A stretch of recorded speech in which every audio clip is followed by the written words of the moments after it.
Hello friends, today is May 25th, 2025.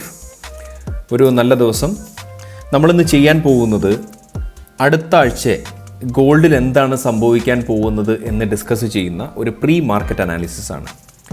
ഈ ഒരു pre market analysis ചെയ്യുന്നതിന് തൊട്ട് മുന്നേ നമ്മൾ കഴിഞ്ഞ ആഴ്ച, അതായത് മെയ് 18 നമ്മൾ പോസ്റ്റ് ചെയ്ത വീഡിയോ ഒന്നും കൂടെ ഒന്ന് പോയി കാണാനായിട്ട് ഞാൻ റിക്വസ്റ്റ് ചെയ്യുകയാണ്.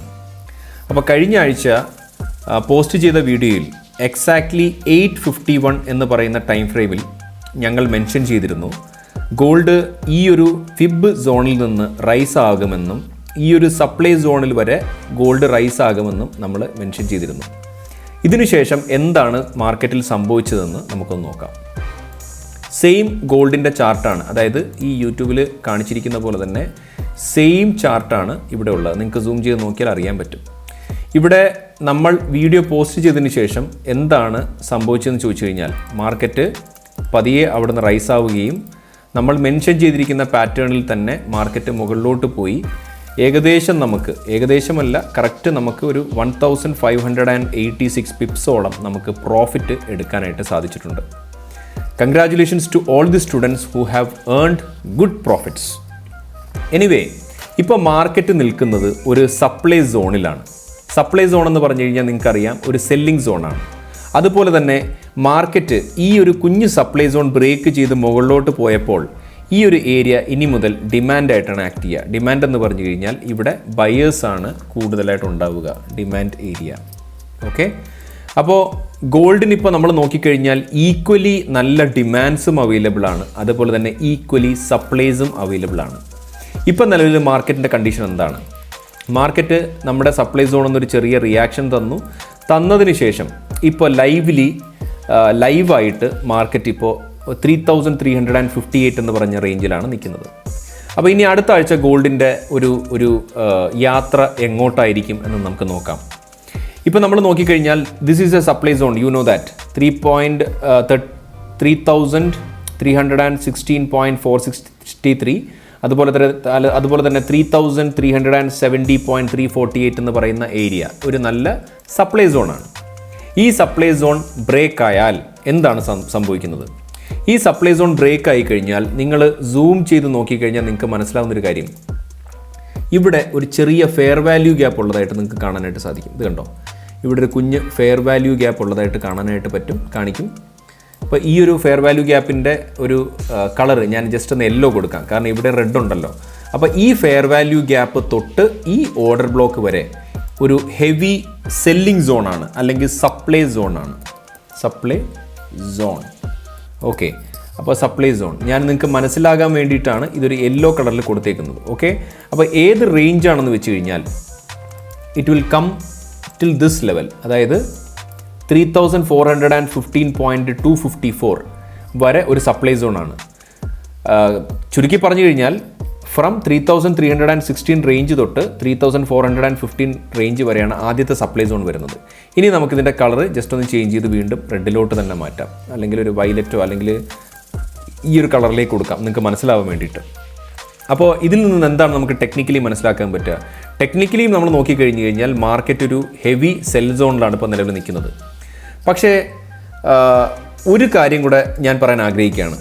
ഈ ഒരു സപ്ലൈ സോൺ ഉണ്ടല്ലോ, 3370 വരെ വരുന്ന ഈ ഒരു സപ്ലൈ സോൺ, മാർക്കറ്റ് ഈ ഒരു സപ്ലൈ സോണിൻ്റെ മുകളിലോട്ട് ഒരു ക്യാൻഡിൽ ക്ലോഷർ കിട്ടിക്കഴിഞ്ഞാൽ ഈ റേഞ്ചിലോട്ട്, ഫോർ എക്സാമ്പിൾ മാർക്കറ്റ് ഇതാ ഇങ്ങനെ പോയി ഒരു ക്യാൻഡിൽ ക്ലോഷർ കിട്ടിക്കഴിഞ്ഞാൽ ഈ സപ്ലൈ സോൺ മാറിയിട്ട് ഡിമാൻഡ് സോൺ ആവും. കാരണം ഇവിടുത്തെ സെല്ല് നമ്മുടെ ബയേഴ്സ് എല്ലാം ബ്രേക്ക് ചെയ്ത് കഴിഞ്ഞു. അപ്പോൾ ഇവിടെ എന്താ ചെയ്യുക? ഇവിടെ ഒരു ബൈയിങ് സോണായിട്ട് മാറും. ഈ സപ്ലൈ മാറിയിട്ട് ഡിമാൻഡായിട്ട് മാറും. ഞാൻ വീണ്ടും റിപ്പീറ്റ് ചെയ്യുന്നു, ഈ സോൺ 3370 ബ്രേക്ക് ചെയ്ത് ക്യാൻഡിൽ ക്ലോഷർ കിട്ടിയാൽ മാത്രം. അങ്ങനെ ഇത് ഡിമാൻഡായിട്ട് മാറുമ്പോൾ ഇത് അതായത് 3370 തൊട്ട് 3415 വരെ ഒരു ഹൈ സപ്ലൈ സോണായിട്ട് മാർക്കറ്റ് ആക്ട് ചെയ്യും. അപ്പോൾ എന്താ സംഭവിക്കുക? മാർക്കറ്റിൽ ബയേഴ്സും സെല്ലേഴ്സും ഒരു വലിയ യുദ്ധം തന്നെ നടന്നുകൊണ്ടിരിക്കുന്ന ഒരു ടൈമായിരിക്കും അത്. അതായത് ഇവിടെ മാർക്കറ്റിൽ മേളോട്ട് പോയി കഴിഞ്ഞാൽ സപ്ലൈ ആണ്, താഴോട്ട് വന്നു കഴിഞ്ഞാൽ പിന്നെന്താണ് പറയുന്നത്, ഒരു ഡിമാൻഡാണെന്നുള്ള ലെവലിൽ ബൈയിങ്ങും സെല്ലിങ്ങും ഹെവി ബൈയിങ്ങും സെല്ലിങ്ങും ആയിരിക്കും ഇവിടെ നടക്കുന്നതെന്ന് പറയുന്നത്. ഇതിൽ ആര് വിജയിക്കുമെന്നുള്ളത് നമുക്ക് പറയാൻ പറ്റില്ല. പക്ഷേ ഒരു റീറ്റെയിൽ സെറ്റപ്പ് വെച്ചിട്ടും അതേപോലെ തന്നെ നമ്മളുടെ ഒരു ഫിബിൻ്റെ ഒരു ലെവൽ വെച്ചിട്ടും എല്ലാം നോക്കുമ്പോൾ എനിക്ക് കാണാൻ പറ്റുന്നത് മാർക്കറ്റ് ഒരു ഹൈ ബുള്ളിഷ് റേഞ്ച് തന്നെയാണ്. അതായത് മാർക്കറ്റ് നമുക്ക് പ്രോപ്പറായിട്ടുള്ള ഒരു റീറ്റെയിൽ സെറ്റപ്പ് ഒരു ട്രെൻഡ് ആൻഡ് ലിക്വിഡിറ്റി നമുക്ക് തന്നിട്ടുണ്ട്. ഈ ഒരു പാറ്റേൺ വെച്ച് നോക്കുമ്പോഴും ഫിബിൻ്റെ സപ്പോർട്ട് വെച്ച് നോക്കുമ്പോഴും മാർക്കറ്റ് മുകളിലോട്ട് പോകാനുള്ള സാധ്യതകളാണ് എനിക്ക് കാണാൻ സാധിക്കുന്നത്. ഇനി ഇതിൻ്റെ ഫണ്ടമെൻ്റൽ റീസൺസും കൂടെ ഞാൻ ഡിസ്കസ് ചെയ്യാതിരിക്കുന്നേ ഉള്ളൂ കേട്ടോ. അപ്പോൾ ഇവിടെ നമുക്ക് എന്താ ചെയ്യാൻ പറ്റുന്നതെന്ന് അറിയാമോ? ആസ് എ ട്രേഡർ നിങ്ങൾക്ക് ചെയ്യാൻ പറ്റുന്നത് ഈ ഒരു സോണിലൊക്കെ ചുമ്മാതിരിക്കുക എന്നുള്ളതാണ്, മിണ്ടാതിരിക്കുക എന്നുള്ളതാണ്. കാരണം പല ട്രേഡേഴ്സിൻ്റെ പ്രത്യേകത എല്ലാവരും വിചാരിക്കുന്നത് എല്ലാ ദിവസവും ഞാൻ ട്രേഡ് ചെയ്യണം എന്നാലേ ഞാൻ ട്രേഡർ ആവും.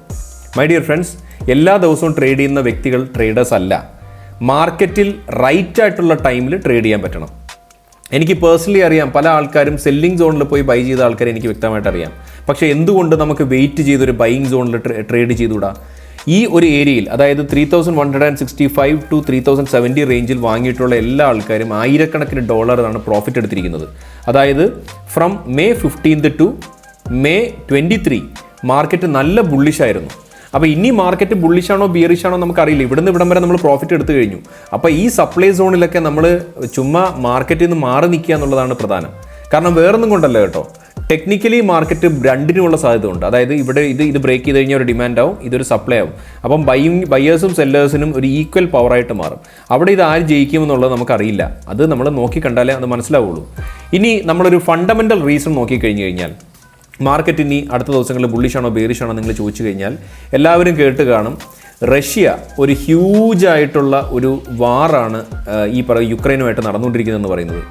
അതായത് നിങ്ങൾ നോക്കിക്കഴിഞ്ഞാൽ അറിയാം, 273 ഡ്രോണും മിസൈൽസും ഒക്കെയാണ് ഇപ്പോൾ കഴിഞ്ഞ രാത്രികളിൽ ഈ യുക്രൈനിലേക്ക് ഇവർ ലോഞ്ച് ചെയ്തിരിക്കുന്നത്. ഭയങ്കരമായിട്ടുള്ളൊരു ഒരു ഒരു ഒരു യുദ്ധമാണ് അവിടെ നടന്നുകൊണ്ടിരിക്കുന്നത്.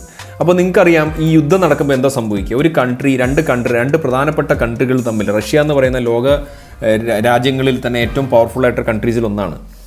അവിടെ ഫൈറ്റ് നടന്നുകൊണ്ടിരിക്കുന്ന സമയത്ത് ഒരു കറൻസി മുകളിൽ പോകുമോ അതോ മാർക്കറ്റ് കറൻസി താഴെ വരുമോ? കാരണം ഈ വാർ നടക്കുന്ന കണ്ടീഷൻസിലെല്ലാം ഹിസ്റ്റോറിക്കൽ ഡേറ്റ എടുത്ത് നോക്കിക്കഴിഞ്ഞു കഴിഞ്ഞാൽ ഗോൾഡിന് അത് ബുള്ളിഷായിട്ടാണ് വന്നിട്ടുള്ളത് വാർ നടക്കുന്ന ടൈമിൽ.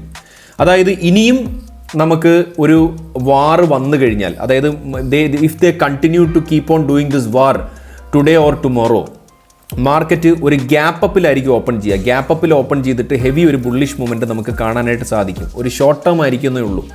അപ്പോൾ അവിടെ അപ്പോഴും നമ്മൾ മനസ്സിലാക്കണം, ഈ ഒരു ഏരിയയിലും, അതായത് ഈ ഫ്രം 3370 ആൻഡ് 3415, അതുപോലെ തന്നെ 3429, 3501, ഈ ഒരു ഏരിയ കംപ്ലീറ്റ് ആയിട്ടൊരു സപ്ലൈ സോൺ അല്ലെങ്കിൽ ഒരു സെൽ സോണാണ് വരുന്നത്. പിന്നെ ഈ ഓൾറെഡി 3429, 3501 സപ്ലൈ ഓൾറെഡി ഇവിടെ എടുത്തിട്ടുള്ളത് കൊണ്ട് മേ ബി ഇത് വർക്കാവുമോ ഇല്ലയോ എന്നുള്ളത് നമുക്ക് പറയാൻ പറ്റില്ല. പക്ഷേ ഇതിനൊരു പവർ കുറഞ്ഞ ഒരു സപ്ലൈ സോൺ ആയിരിക്കും.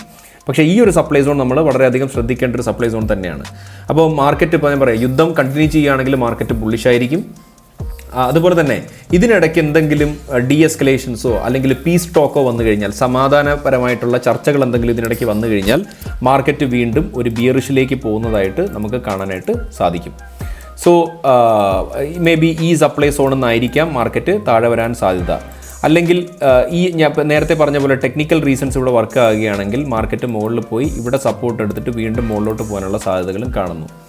എല്ലാം വാറിനെ ഡിപ്പെൻഡ് ചെയ്ത്, ന്യൂസിനെ ഡിപ്പെൻഡ് ചെയ്തിട്ടാണ് ഇനി അടുത്ത ദിവസങ്ങളിലെ മാർക്കറ്റ് ഇരിക്കുന്നതെന്ന് പറയുന്നത്. സോ നിങ്ങൾ നല്ല നല്ല ഡിസിഷൻസ് എടുക്കാൻ വേണ്ടി ശ്രമിക്കുക. ഈ ഒരു സോണിൽ മാക്സിമം ട്രേഡുകൾ ഒഴിവാക്കാനാണ് നിങ്ങൾ ശ്രമിക്കേണ്ടത്.